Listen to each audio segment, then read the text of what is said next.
let's spill the tea.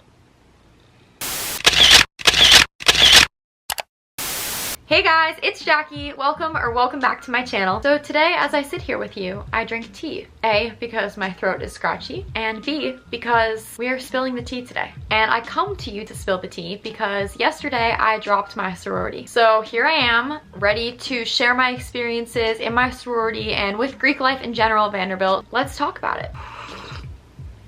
I want to preface this by saying that I have no hard feelings against my sorority, but there's a lot of up stuff I experienced, and everything going on in the world right now has seriously opened my eyes to the impacts of Greek life and made me do a lot of reflection on why I'm a part of Greek life and what Greek life stands for and the negative impact of Greek life on some specific groups of people, and it's not okay, really. So here I am to share my story of my experience in a sorority and the reasons and occurrences that led me to dropping. Also, I decided that I'm not going to name the specific sorority I was in. Not that it's a secret or you can't like find it out elsewhere, I guess, but I don't really want this video to be about my specific sorority because the important thing is that this represents Greek life in general at Vanderbilt. And also, I want to be totally honest with you guys in this video about my experiences without having to feel like I need to filter anything or hide things because I don't want to offend a group of people, or you know, like, also at the end of the day, I think I got really lucky with the sorority I was in because it was a very supportive and kind group of women. I feel like the sorority I was in was actually one of the most like real and kind of true to themselves sororities. Obviously that's my opinion because I was in that sorority, so no hard feelings, no anger, only love looking back, but moving forward. Okay, so Greek life in general at Vanderbilt, it's like 40 to 50% of people at Vanderbilt are in Greek life. So percentage wise, you would assume that it's not really a big deal and that, you know, only half or less than half of people are involved in it. So you don't really have to be in it. It's kind of there if you want it, not there if you don't, as they say in the tours. But the truth is that Greek life feels huge at Vanderbilt and it is totally there and present for everyone. It kind of dominates the social scene and it feels very important. It feels like more than 50% of students are involved in it. And I think most people would agree with me on this. So when I first got to Vanderbilt, I was not planning on rushing, but I wasn't planning on not rushing. So I was just kind of like indifferent to it and was gonna kind of figure it out. And as the semester progressed, I was kind of like, I don't really know if I want to be a part of it. I don't really know if I need it. But also, like, I love Elle Woods, love Legally Blonde, thought it might be fun to be in a sorority. So when it came time for Rush, I decided I was gonna do it. Oh, and Rush at Vanderbilt is second semester. So it starts when you come back to school in January. And I guess like even as I was going through Rush, it wasn't like my whole heart was on the line with it because I hadn't always seen myself in a sorority at Vanderbilt. So yeah, but Rush was such a weird process. And I should have said this earlier, but obviously I can only speak from my own personal experiences and opinions. So this is just my viewpoint. But Rush was a super shallow process. Rush at Vanderbilt, especially in specific houses, has a lot to do with money, a lot to do with where you're from, the vacations you went on over holiday break, the clothes that you're wearing, what your parents do for a living. One house literally asked me what my dad does for his job. One of my friends at one house was wearing like, I think it was a fake Cartier bracelet or something, and it wasn't like super blingy or anything at all. Like it was just like a gold bracelet, no big deal. And one of the girls asked her, oh, is that a real Cartier bracelet? And she was like, oh no, haha. And they were like, oh, like they were genuinely disappointed. Like it was so weird. But anyway, full disclosure, the house that I got at the end of Rush was not the house that I initially had wanted. I felt like I hit it off better with girls at other houses. Now I didn't like drop immediately. I still liked the house that I was in. It just wasn't like what I was expecting, because basically on bid day you go into this huge auditorium and sit in circles with your Rush groups, and they blast loud music and then count 3, 2, 1, and then at the same time everybody opens up their bid cards with your sorority on it and goes and runs to the sorority in the auditorium. And obviously if you don't get your first choice sorority during that, like it's not fun because everybody's like screaming and like jumping. It's like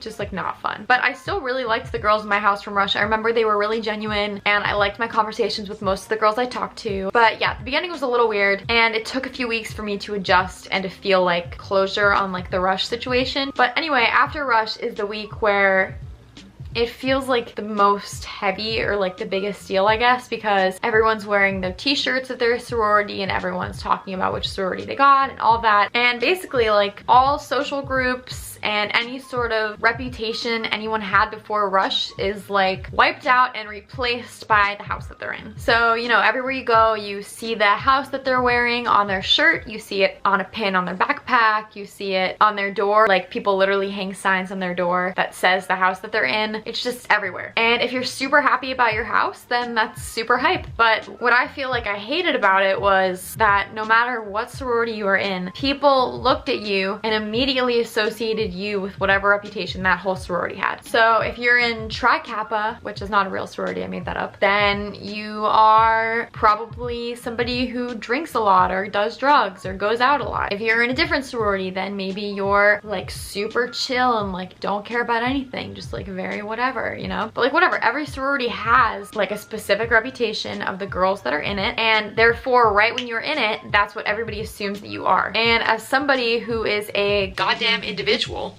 I didn't like that. So no matter what positive things people assumed about me from my sorority or negative things people assumed about me from my sorority, I was like, why are you assuming anything about me? And I guess I didn't expect that. It's like when you join a sorority at Vanderbilt, like you might as well tattoo an adjective on your forehead that everybody thinks about you right when you meet them. And every Tuesday is T-shirt Tuesday, so you wear your T-shirt around campus and everybody gets to see what group you're in. That's just like awkward. Like, why do you have to have a label and why do people have to assume something about you because of that? Like, it's just annoying.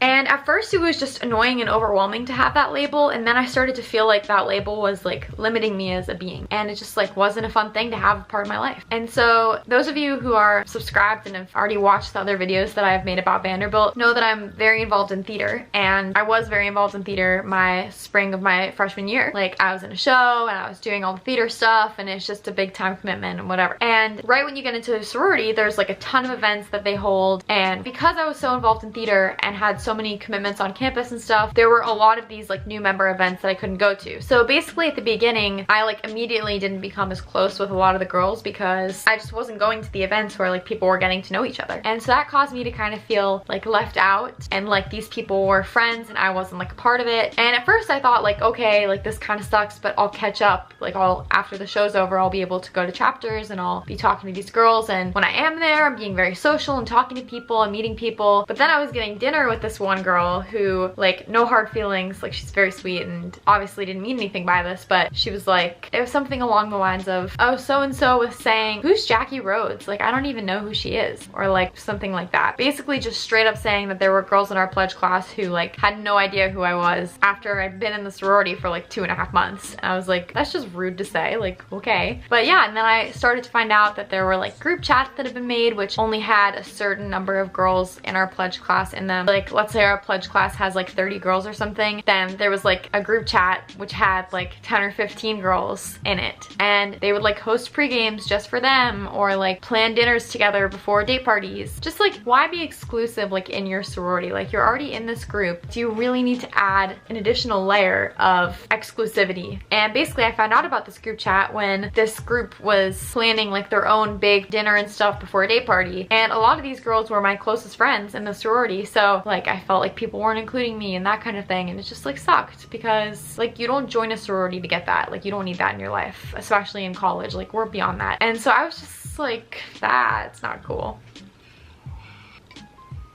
And then a similar situation is when I had dinner plans with a small group of girls, and at the last second they said that they like weren't going to dinner anymore because they didn't have time. And then my date and I, who he's one of my closest friends at Vandy, we were just gonna go get sushi by ourselves before the date party, and we ran into them in the lobby going to get dinner. So like, joke's on them, because that was embarrassing for them, but also like, joke's on me because that hurt my feelings. Jokes all around, right? Haha. So that was just like some of my personal experiences and relationships with some girls. But a whole other area is like how being in a sorority affects like the social scene, and just how Greek life like dominates the social scene at Vanderbilt. And basically what will happen is certain frats kind of like pair up with certain sororities and like hang out with each other all the time. So there's this whole other aspect of like being in a sorority affecting the parties you go to and how you're perceived. And just to give some specific stories, first of all, the frats will only text in certain sorority group me's. So you have group me's with your sorority and with different frats. frats. So like my sorority's pledge class will have group me's with the same pledge class of this fraternity and that fraternity and that fraternity, like all the fraternities. And fraternities only text in the group me's of certain sororities when there's parties that they want them to go to. So a lot of the guys that I was friends with were in one specific fraternity, and that fraternity didn't text my sorority when there were parties. So I always got individual texts from my guy friends who are in that frat. Like, it's so rude that they like don't text in that sorority's group me because they don't think it's like good enough for them. Or another story is one time I was at this like hangout event or whatever, and this one guy comes up to me and is like, oh, like what sorority are you in? Which, by the way, like nothing else comes before that. Like literally guys go up to you and the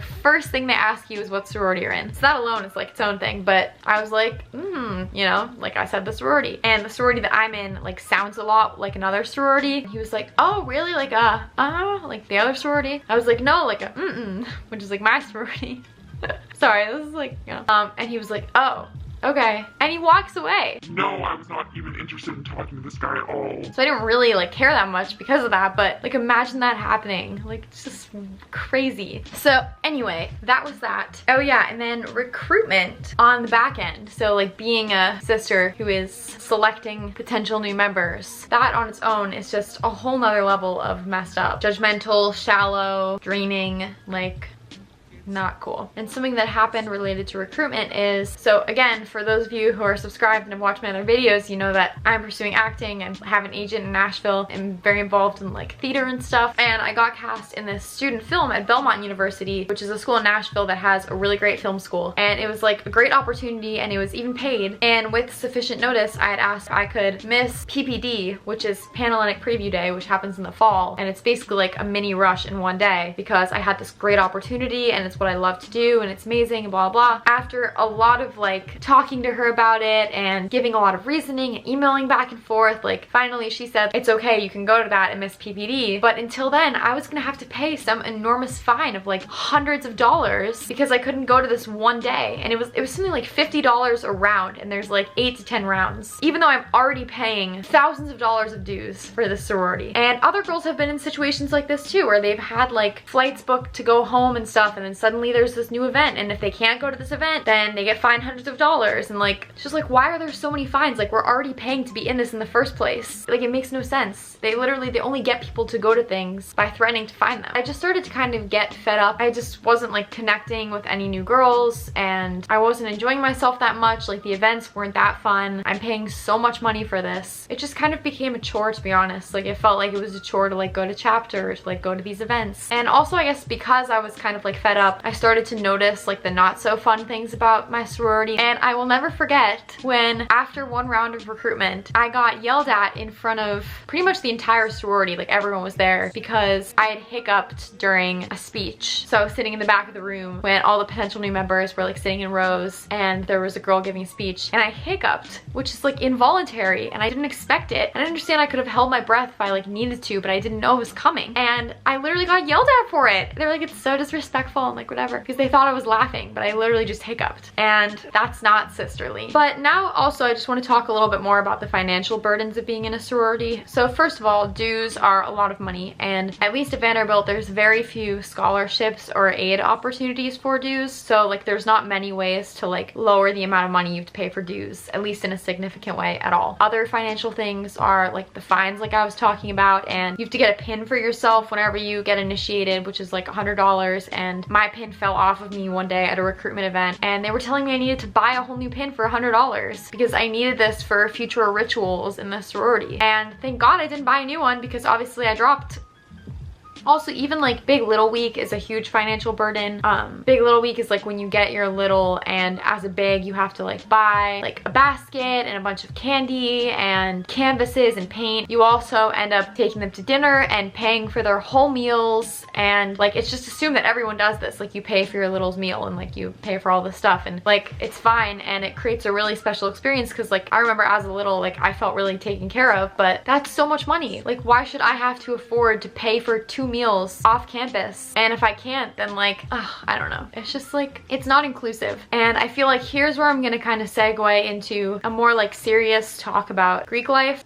Greek life is a system based on deliberate exclusion where these organizations build what they see as a favorable image. And what this ends up being is students who are white, straight, and can afford being in Greek life. Greek life is not financially inclusive, which means that anybody who does not have the financial resources or does not come from a well-to-do family can't participate in Greek life, or else they have to make significant sacrifices in their life to be able to afford Greek life. So what ends up happening is sororities rush girls who have the same life experiences as them because these are the people who they can relate to. And so actually what kind of made me want to make this video is because there is a new account on Instagram called Abolish Vandy, IFC, and Panhellenic, which they're basically trying to make a movement to abolish Greek life of Vandy completely. And they've been sharing people's personal stories who've written in about their experiences with Greek life. And you can go to their Instagram account and read more stories and things that they have to say. But at the end of the day, as a white woman, I truly cannot speak on the experiences that people of color have in Greek life at Vanderbilt, but I thought I'd read something that someone wrote in. You can find more of their posts and information on their Instagram account. And it says, "There's hardly any diversity. The topic of conversation at Rush and random chapter events was always centered around who got with who and what cool places and restaurants they went to that week. This is inherently racist. Not only do white men and women have white women as their type, but they treat POC women as other. During my second week at Vandy, I went to an SAE party and got a door slapped in my face and yelled at while another white girl walked right in before me and in front of me just because she knew a brother." And then she said that she also has felt used as a diversity stunt. "It's exhausting having to explain the struggles that I go through and why they should care about their racism, and I'm literally paying to educate these people. The fact that very, very specific certain attire has to be worn for Rush is not financially sensitive at all, and the hair requirements are not understanding of how certain POC hair is not heat compliant." So just these examples and these experiences that this person has shared shows how racist Greek life and sororities can be, and not necessarily because individual people in the sororities or in Greek life are racist, but that the system as a whole is not inclusive. It creates an environment of elitism and needing to be wealthy to be included and needing to have certain life experiences to be included, and at the end of the day, that's not okay. Another person wrote in and said that Greek life poisons the campus culture and leaves a significant portion of the student body, especially BIPOC and or low income, feeling like they're not truly at home on campus. There are two different realities on campus, and lower income folks are forced into trying to relate to the lives higher income people's parents provide for them, whereas the latter's lives are completely disregarded and shunned. And here's a statistic that they shared. It says minorities account for 42% of Vanderbilt's student body. There's a single dedicated cultural building for people of color. In contrast, 35% of students are in Greek life, and there are dozens of houses and student spaces for them. So I feel like as much as I can talk about my personal experiences and opinions on sororities and in Greek life and the occurrences and experiences that led up to me deciding to drop from my sorority, I felt like I could no longer justify why I was involved in this Greek system with all of its flaws and just what an exclusive and toxic environment it creates on campus. And even if I didn't experience that, if I didn't feel like it was immediately toxic or financially exclusive, which I did, and I noticed that, I can't imagine how certain other groups have felt that that has affected them. And so I felt that I have some responsibility to share the facts of how Greek life perpetuates this system of financial exclusivity and racism, and how it's not necessarily a cool thing to be a part of. At least I can speak from my experiences. So yeah, this has kind of ended on a heavy note. So I'm sorry if this was not as lighthearted and fun-loving as my videos usually are, because I do make a lot of videos about Vanderbilt and none of them get this serious. But yeah, that is my experience and my experience only, except for the stories that I shared that were on that Instagram account, which you guys can check out more if you're interested. Looking back, these are the things that I see that led up to me dropping my sorority, as the title suggests. So I hope this video was enlightening, informational, but yeah. Well, if you guys have any questions about my experience in a sorority or at Vanderbilt, feel free to comment down below. I'm always happy to take video request ideas and do new stuff. I also always answer direct messages that I get on Instagram. My Instagram account is @JackieRhodes. So if you want to ask me a more personal question about Greek life or my experience, feel free to message me there. But that's the tea. I enjoyed talking to you guys today and spilling the tea on my experience in a sorority. So thanks so much for watching, and I'll see you guys next time.